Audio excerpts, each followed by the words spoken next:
Hello everyone, today I'm going to be doing a video on minion wave management.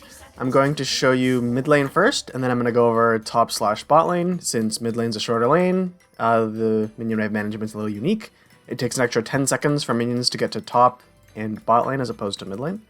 So there's essentially three ways you can start level 1. You can either let the lane slow push into you and try and hold a freeze around here. You can either keep the wave neutral and just match the enemy's autos and abilities in the wave, or slow crash wave 2/3. Since this is a practice tool, I don't really have anyone else to be able to hit the minions here, so I can't really show you what freezing looks like or keeping it neutral. It's most likely going to be crashing wave 2 or 3. So the reason you would want to do either of these, it all depends on the mid matchup, but it also depends on the jungle matchup as well. You don't want to be just prioritizing what you're up against in lane. If you have, let's say, a Master Yi jungle, and the enemy has a Graves, you're going to probably want to do a freeze and hold it here, since your jungler is not very much help early and not going to be ganking a whole lot early.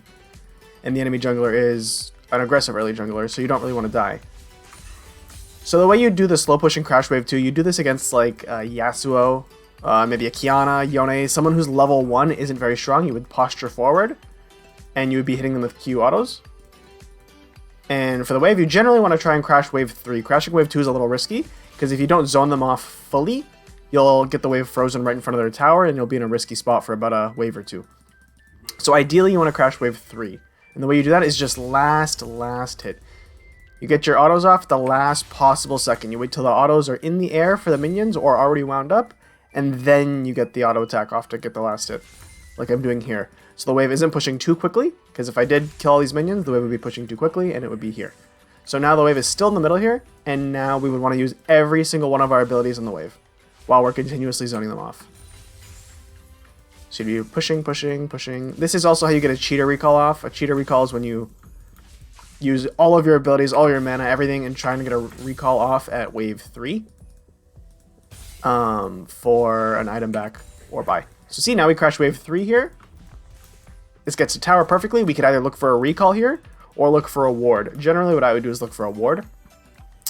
I would either ward here or fully over the wall here. This is a little late. The junglers are most likely close to completing their full clear now.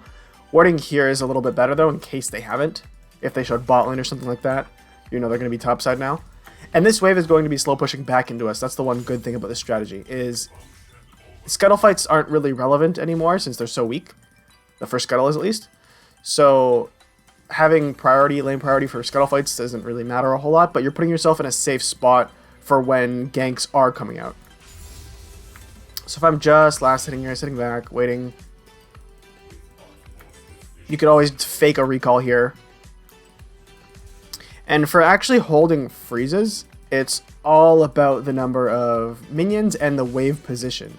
For example, if the minion wave is here closer to his side, but it's equal, that means it's going to be pushing into my side, because the enemy's reinforcement minions are going to get here faster. Watch, like, see how this minion wave gets here first, and it starts doing damage before my minion wave can even get there. So that means my minions are going to be dying faster, therefore pushing into me. So I do not want this to crash to my tower, so I'm going to be thinning the minion wave. You don't generally want to have more than 2 or 3 caster minions, more than your side does. So it's good to auto attack, thin the wave, kill the caster minions. You generally want to thin casters or cannon. Melees, you'll just blast it. So see here, we thin those two, get that auto attack off. This minion wave is still a little too big since it does have a cannon. So we're going to keep autoing. And if we did potentially force a recall here, every second that the enemy's gone, they're missing XP. Since my minions are dying much faster, since our wave is obviously bigger. And see how I'm thinning the wave just enough for this wave to die as my wave's getting here. You can always pull the wave like this. You can Q shield if you don't want to take too much damage, pull it into the bush, or just use your gravity field. So this wave's getting a little too big here. That one gets into tower. Thin the wave. But you don't want to over thin the wave, so then you lose your freeze is the problem. That's what a lot of players will do. Sometimes you'll get a little unlucky with minion RNG like this. The perfect freeze is when your caster minions are outside of tower range, so whenever the enemy melee minions come to attack them, they aren't getting hit by the tower. So this freeze isn't going to hold for much longer. This will hold for maybe a wave or two longer. since those minions did die to tower, and this one also. So this freeze won't hold for more than another wave. And whenever the freeze happens, you're going to want to try and crash the wave before you recall, because all you're going to be doing is denying yourself XP. So yeah, this will hold for probably just this last wave, and then it'll start slow pushing out next wave most likely. And here we are. And it's starting to slow push out since this minion wave is bigger, so my goal is going to be to crash as fast as possible. Because the longer I'm here in this lane, the more time my enemy has to thin it, or step posture forward and potentially kill my minions to deny the freeze. And always escort your minion wave to tower. If someone is going to posture to freeze, you want to walk it up to threaten them so they can't. This isn't going to really happen in lower elo very often, but you just want to get in the habit of doing that. Obviously, don't do it if you're 1 HP and you're going to die to the potential jungle gank. But you're going to see, so as this crashes to tower, it's always going to bounce back, or 90% of the time, 95% of the time it's going to bounce back to you. So whenever the enemy, you crash a wave to the enemy tower, or if it crashes to your tower, the minion wave groups up, so since all the minions are standing side by side instead of a line like this, they're all going to be doing damage at the exact same time. Which again, means your minions are going to be dying faster, and denying the enemy XP. Which, doing this obviously just gives yourself another freeze or another slow push into you. It's all about managing the enemy, how much they're hitting the wave, versus how much you're hitting the wave, and how fast your minions are dying. I have an example here from a Clash game that I played with my friends a little while back. So this is a really good example of keeping the wave close to your tower and keeping you safe while opening up the enemy to ganks. So champions like Lissandra, Zed, Lux, people who have AoE abilities that they generally use to poke or farm with, if you stand in the minion wave, it forces them to use it to either CS and they hit more minions, so it's coming into you, or they try to poke you and the wave is still coming into you either way. So see how I'm just standing here back, Lissandra's just spamming Qs mindlessly, still looking for poke though. And I'm going to allow this wave to get close to my tower, but not let it crash. So good, we're just last hitting here, we get laser, we thin the wave a little bit there. We hit Lissandra and the minion wave with it. Good, now we need to keep autoing so this wave doesn't crash. And this is good, we stand here, we tank the minions. Just walk back a little bit, tank them. Perfect. So now this wave is, I'm basically under tower while I'm freely able to farm, and Lissandra has to step up incredibly far to just last it. And he generally is going to have to spam his Q on the wave to try and crash this, which he's just going to continue doing. But it opens him up to a gank. Even though we don't have, I don't think we have a kill opportunity here with a gank, it's still good to chunk them out and deny them as much as possible. So yes, the wave's still perfectly frozen in front of my tower. I'm just autoing to thin it so it doesn't crash. Keep thinning the wave with laser and poke. We're trying to hit Lissandra and minions. So he's chunked. He was in a vulnerable spot, and now he's chunked and the wave is still frozen. I can just step up, posture forward now, look for anything and zone him off the wave and zone him off CS. So this is one more example. I'm in a custom game with my friend. I told him to literally just play lane how you would normally play. He isn't a mid lane main, but he is a bot lane main. He was the only one available who was able to help me at the time. He's probably mid to high gold, I would say. So this is a good example of, again, keeping the wave close to your tower, but also pulling the wave. So you see here we're just trading poke for the most part. I'm not trying to unnecessarily hit the minions. So see how his E-poke is going to be chunking the wave? Like watch, I'm going to be standing literally in the wave here. And I wait for him to throw an E. It's smart that he's actually not throwing an E right now. There it is though. So we stand in the minion wave, tank the E-poke with our Q shield, and our minion wave is totally fine for us. So his only option here now is to hard shove and crash this to tower. And my job is to not let that happen. So we see thinning the wave, nice. We only even have one more caster minion. That's all it really takes. If the wave's equal in the middle, and you have only one more caster minion than the enemy, it's going to push into you. So you can even screw over the wave with just one ability if the person's smart enough. Or understands what they're doing with the minion wave. And the one thing that's nice about Victor is that you can start poke on them with laser and not hit the minions if you don't want to, because you can just start it from a side angle and go for poke like I did right there. Also, I'm assuming most people know, but single target abilities and auto attacks on enemy champions give you minion aggro, while non-targeted abilities do not. So Victor Laser would not give me minion aggro, while Victor Q and auto would give me minion aggro.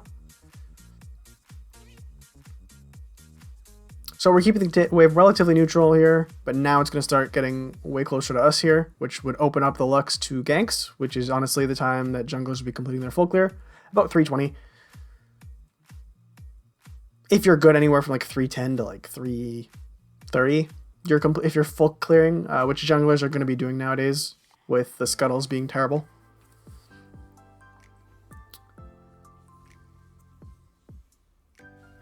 So we're just sidestepping there.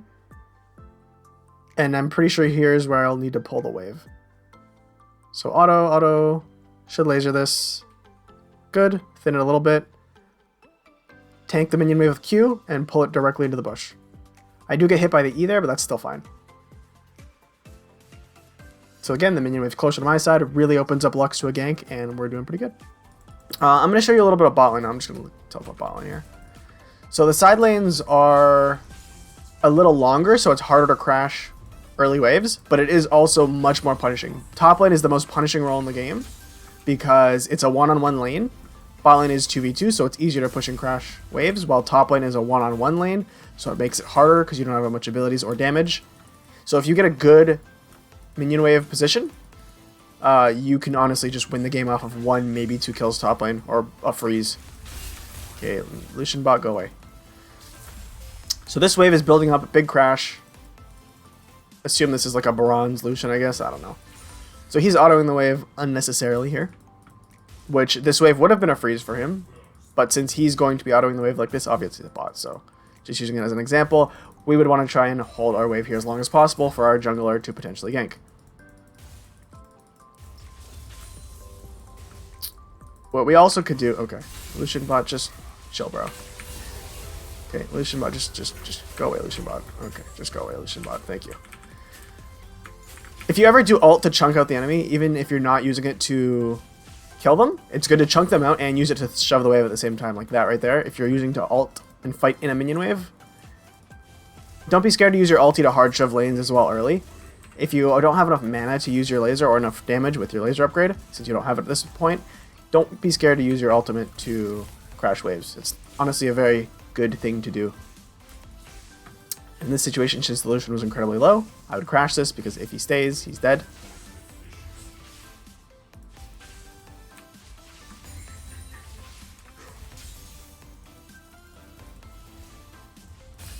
The whole thing about minion waves is all about the number and the position of the wave, the reinforcement minions. So see, like I said, these minions group up, which means it's going to be closer to his side, and the minions are going to be doing damage sooner. Like, see how all 3 of these minions are focusing down this single melee minion, while all 3 of my melee minions are kind of hitting targets randomly?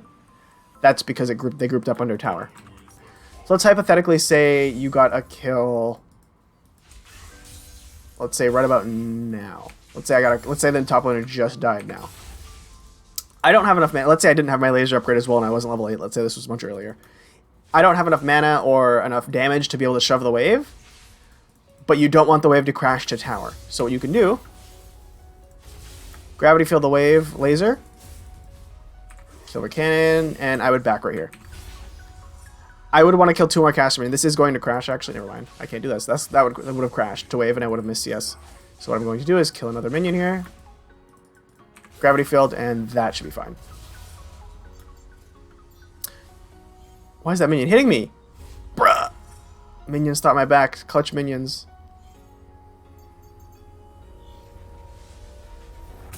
Okay, so I would recall there, get my back, and you'll see this minion wave. I'm going to be getting back to lane just as my minion wave is dying. I'll miss a couple minions, but the enemy will miss the entire wave. So he'd be getting back, he'd probably be like right around here by now if he died when I said. So he would have missed that whole wave right there. Well, look at me, I'm getting back. Gift wrapped myself a full minion wave and a half. I missed 1 minion, but I even got the XP for it. So just clear this wave. And boom, you've got a significant CS lead and an XP lead and a gold lead and everything. And in this situation, the minion wave will be bouncing back to the enemy. So you can slow push this first wave and then hard crash the second one, which is what you generally want to do. You don't want to crash waves immediately. It's better to crash bigger waves because you're denying them more XP and it's harder for them to stop the push. Because if I just hold this here, just last it, wait for the next minion wave to get here, and then shove, I'm in a safer spot. The minion wave's closer to my side, I'm closer to my tower. So I'm totally fine here. And then right when this next minion wave gets here, that's when I start crashing. Use everything on the wave now. Crash, crash, crash. And this wave will be too big for him to be able to freeze it. So look how far my minion wave is. His minion wave is obviously mirrored here. Just look at your minion wave to see where the enemy minions are. If he was to try to hold this freeze here, I just walk up, Q him, or gravity field him, and he can't do anything. And it also helps you shove faster. So there's multiple benefits of slow pushing the first wave after a crash, and then hard shoving the next one. Like I said at the start, there's essentially 3 states a minion wave can be in. It's either neutral, which is totally reset in the middle, slow pushing into you, where there's either more minions on the enemy side or it's closer to their side, so the wave's going to be coming into you, or opposite, slow pushing into them. And the slow pushing into them or us is how people freeze. So right here, this wave is coming into me since the Lucian is auto-attacking. Come on, Lucian bot, relax.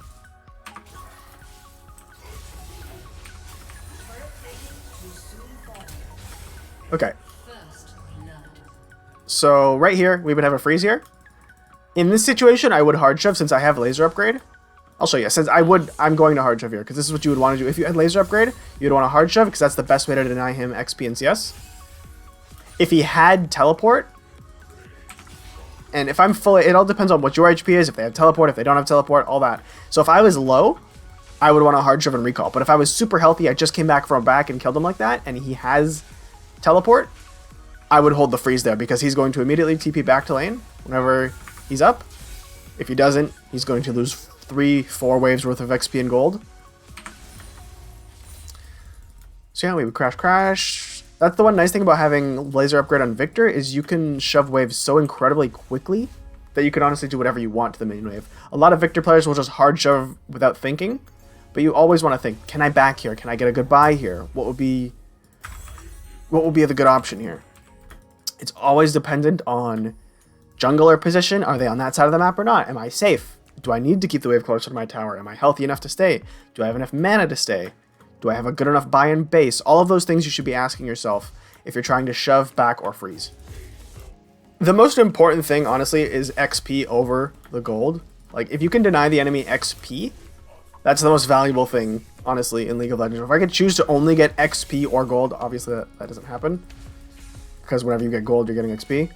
But if I could choose to only get one, I would choose the XP over the gold. Being level 18 with no items versus being level 1 with, let's say, half your items, the level 18 is way more significant. The amount of stats you get from one level, I forgot the exact number. I want to say, I want to say it's around 500 gold each level's stats worth. If you like do the math and look at it in the shop, it's around there. Don't hold me to that. I don't remember the exact number. It's somewhere around there though. But yes, XP is the most valuable thing in League of Legends. Like, let's say I was low here and I'm worried about getting tower dove. I would sit back here and I would just stay really far back. If I was worried about getting killed, I would sit back, sit in XP range. I'm still getting XP over here. Sit back, I'm still getting XP. Just stay out of vision.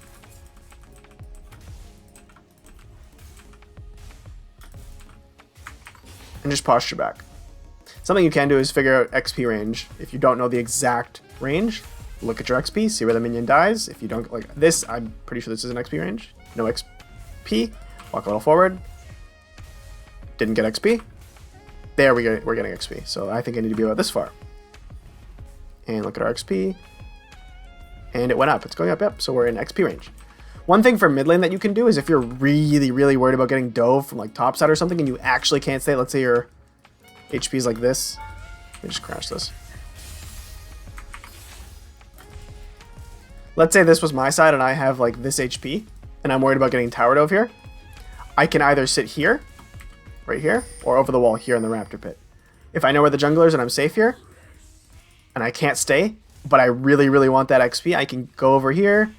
I could potentially even last it. Let's say those were my minions. I could potentially even last it from there, getting that. Or just standing back here and getting my recall in. So I'm still getting XP, but I'm in a safe spot from dying. Obviously, we would do that on this side, because this is the side of the map we're on. That's also something you need to be thinking about. When your jungler is here clearing his camp and you're shoved under tower, you are leeching XP. He is leeching XP from you. So just keep that in mind for if you're trying to go for like a level 6 play. And a good thing to do that I don't think a lot of players generally think about is think about your XP based off the enemy's XP. If you've both not missed any XP or CS, your XP values will be really, really similar. So if you're 1 minion away from 6, if you're hitting 6 on this cannon minion here, he's probably also hitting 6 on the cannon minion. So whoever gets that kill first can go for the level 6 power spike kill. I'm going to show you what setting up the side lanes looks like. Because it's not always good to just hard shove a side lane whenever the tower's down. I'm going to show you what it's like by crashing the wave and then bounce get back to me. So let's say my turret's down here. This whole minion wave is coming into us here. This minion wave is slow pushing into us, I believe, if the minions catch up. There we go. So yeah, this minion wave is slow pushing into us here. So if an objective was coming up, like let's say Dragon's coming up in a minute from now.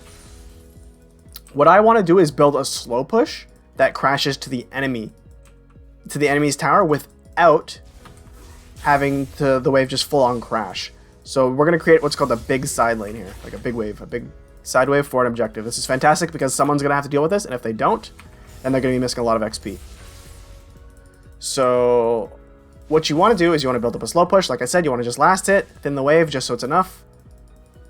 You want the wave a little closer to your side.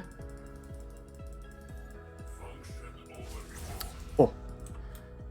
So right here, this is slow pushing into the enemy. So I'm not going to full kill this wave. What I would do is I would kill a caster minion like that, and I would leave the wave like that, and I would recall. Let's say Baron's up now, or Dragon's up in 30 seconds here. This was done a little quickly, but if you keep the wave a little closer, let's say the wave was over here. Let's say the wave was like here. And I did that. It would be crashing, because this crashes too quickly since my tower is still up. But let's say I did that slow push tactic here, where I thin the wave. My wave was a little bigger here, waited for the next wave to show up. Oh, I can show you down here. This Lucian's taking the freeze, freeze, freeze. In this situation, let's say Dragon's up in a minute 30 from now. Or let's say Baron's up in a minute 30, for example. You generally want to do it on the opposite side of the objective, so someone has to go match it.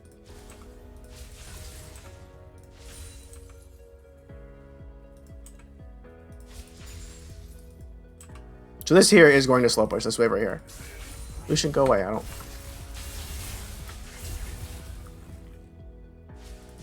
Okay, we don't want Lucian to interfere. So this wave here is going to slow push. What I would do here is I would kill a cannon. Kill a caster. Lucian kind of fucked it up a little bit. So I'll hold the wave here for a second.